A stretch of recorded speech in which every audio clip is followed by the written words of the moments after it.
ఇస్తామని చెప్పి మేమే డిక్లేర్ చేస్తామని చెప్పి మీకు తెలియజేస్తున్నాం సార్. Thank you sir.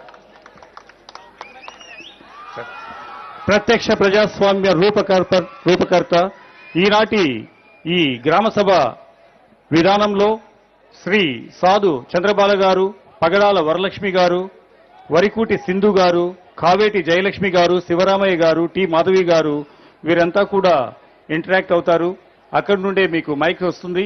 అక్కడి నుంచి మీరు ఇంటరాక్ట్ అయ్యి మన ఉప ముఖ్యమంత్రి వర్యులు వారితోటి మీ యొక్క భావాలను, మీ యొక్క అభిప్రాయాలను, మీకున్నటువంటి ఆలోచనలను పంచుకుంటారని ఆశిస్తున్నాను.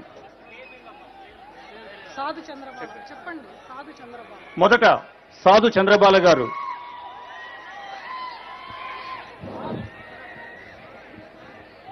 క్లుప్తంగా సంక్షిప్తంగా చెప్పాలి. చెప్పండి.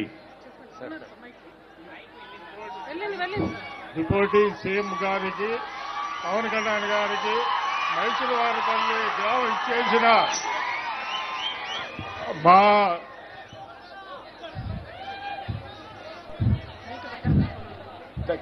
గ్రామానికి ఇచ్చేసిన దగ్గర పెట్టుకోండి మైకు దగ్గర పెట్టు. పవన్ కళ్యాణ్కి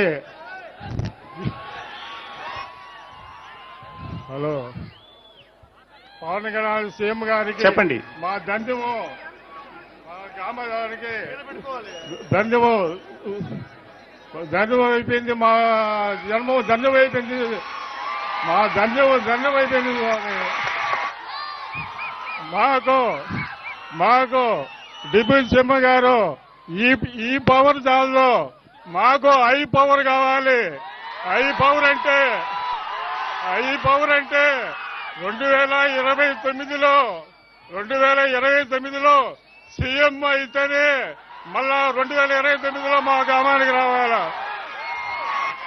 డిప్యూటీ సీఎం గారు చాలా చక్కగా విన్నవించారు. పగడాల వరలక్ష్మి గారు మీ యొక్క అభిప్రాయాలను మీరు తెలియజేయవచ్చు. పగడాల వరలక్ష్మి గారు.